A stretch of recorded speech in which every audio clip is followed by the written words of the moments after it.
Iran ఖమైనీ నేతృత్వంలో nuclear weapons తయారు చేసే ప్రయత్నం చేస్తోంది కాబట్టి అది అమెరికాకు పెను ప్రమాదము అని చెప్పి ట్రంప్ వాదిస్తూ ఉన్నారు కదా సార్. అదే వాదనతో ఇజ్రాయెల్తో కలిసి ఇరాన్పై అటాక్ చేశారు. సుప్రీం లీడర్ అయతుల్లా అలీ ఖమైనీని చంపేసిన పరిస్థితి. సో అమెరికా తన లక్ష్యాలను సాధించగలిగిందా సార్? ఖమైనీ మరణంతో అమెరికా మరింత సురక్షితంగా ఉంటుందా? అసలు అమెరికా లక్ష్యం ఏంటో తెలిస్తే సాధించాలి లేదా అర్థమైంది.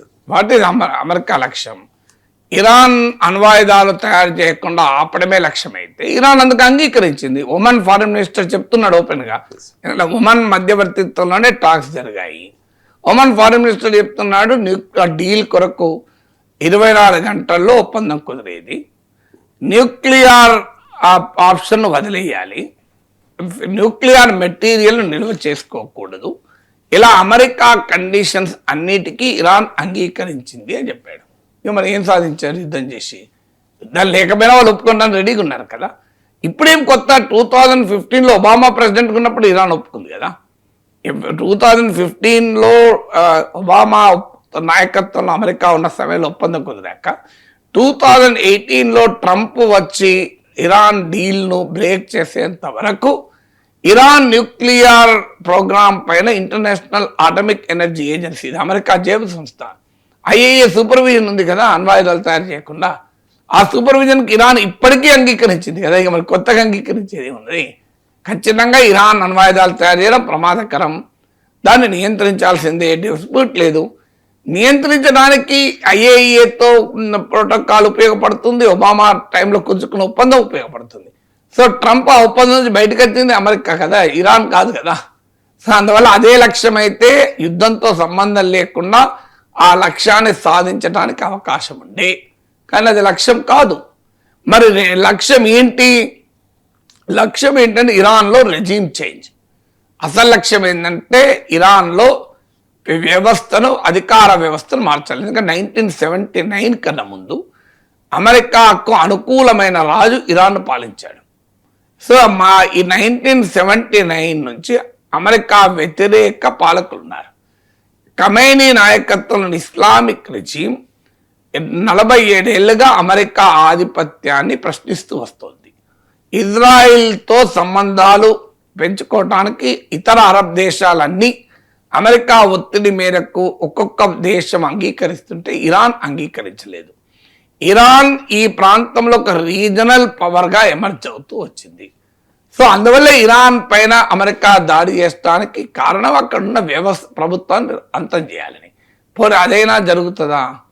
ఇరాక్లో సద్దాం హుస్సేన్ అంతం చేశారు. ఏం చేశారు? ఇరాక్లో ఐసిస్ పుట్టింది. లిబియాలో గడాఫీని అంతం చేశారు. దేశం 2 ముక్కలై ఇవాళ భయంకరంగా అంతర్యుద్ధం జరుగుతోంది. ఆఫ్ఘనిస్తాన్లో తాలిబాన్ను దెబ్బతీశారు. ఏం జరిగింది?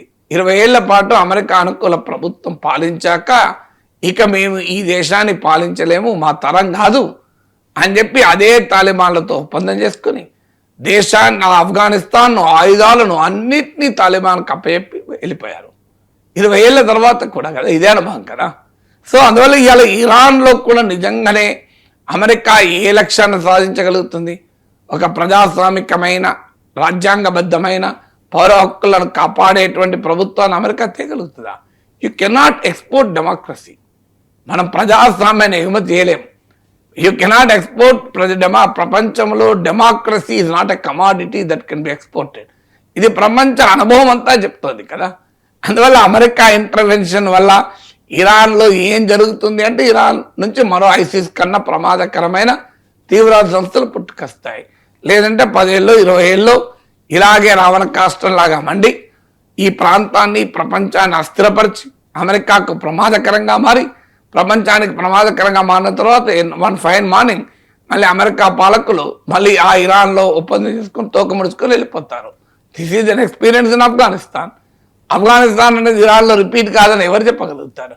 ఇరాక్, లిబియాలు అమెరికాలో రిపీట్ కావని ఎవరు చెప్తారు? ఇప్పుడు సిరియాలో ప్రభుత్వాన్ని కూల్చడానికి అమెరికా అన్ని రకాల ప్రయత్నాలు చేసి రష్యా ఉక్రెయిన్ వార్లో కూరుకుపోయిన సమయాన్ని ఆసరాగా చేసుకొని మాజీ అల్ఖైదా, మాజీ ఐసిస్ ఫైటర్లకు మద్దతు ఇచ్చి అక్కడ అల్ షరాన్ అధికారంలో కూర్చోబెట్టారు. సిరియాలో ఏం జరిగింది? ప్రజాస్వామ్యం వచ్చిందా? బషర్ అల్ అసద్ ప్రభుత్వం పడిపోయింది. అదొక దుర్మార్గమైన ప్రభుత్వం, 50 ఏళ్ళుగా అధికారంలో ఉంది. ఎస్, పోనీయండి బషర్ ప్రభుత్వం. మీరేం తెచ్చారు? ఏ ప్రభుత్వాన్ని తెచ్చారు? మీరేమైనా మంచి ప్రభుత్వాన్ని తెచ్చారా? ఈమె షేక్ హసీనా ప్రభుత్వానికి వ్యతిరేకంగా అమెరికా పాకిస్తాన్ కుట్రబన్ని ఆమెను తొలగించారు. ఆమెకు నిరంకుశమైన ప్రైమ్ లీడర్, దాంట్లో ఏం డిస్ప్యూట్ లేదు. ప్రజలు ఉక్కుపాదంతో అణచివేసింది. కొన్ని షేక్ హసీనా వెళ్ళిపోయాక 18 నెలలు యూనస్ ఉన్నాడు. బంగ్లాదేశ్ బాగున్నదా? సో బంగ్లాదేశ్ నిజంగానే బాగుంటే నాకు అభ్యంతరం లేదు. 18 months షేక్ హసీనాను మీరు ఆపరేషన్ చేసి ఏదో చేసి మొత్తం మీద తెలగొట్టారు. మరి did Pakistan prosper well after 18 months? Sheikh Hasina టైంలో జరగని హిందువులపై దాడులు ఈ 18 నెలలు జరిగాయి కదా. సో అందువల్ల ఎక్కడ ఏ ఆపరేషన్ సక్సెస్ అయిందని ఇప్పుడు ఇరాన్లో అమెరికా తన లక్ష్యాలను సాధించగలుగుతుంది.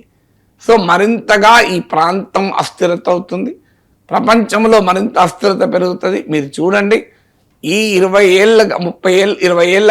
ఏళ్ళగా అమెరికా ఇరాక్లో, ఇలాగే ఇరాన్, లిబియాలో, ఆఫ్ఘనిస్తాన్లో ఇలా అనేక దేశాల్లో జరుపుతున్న ఆపరేషన్స్ వల్ల ఇలా అమెరికాకు, ప్రపంచానికి ఇస్లామిక్ తీవ్రవాద ప్రమాదం పెరిగింది. తగ్గితే నాకు అభ్యంతరం లేదు. పోనీ కనించే ఇస్లామిక్ తీవ్రవాదాన్ని అంతం చేయాల్సిందే, ఇందులో డిస్ప్యూట్ ఏమీ లేదు. ఇస్లామిక్ తీవ్రవాదం మానవాళికి ఒక పెద్ద ప్రమాదం, దాంట్లో ఏమీ భిన్నాభిప్రాయం అవసరం లేదు.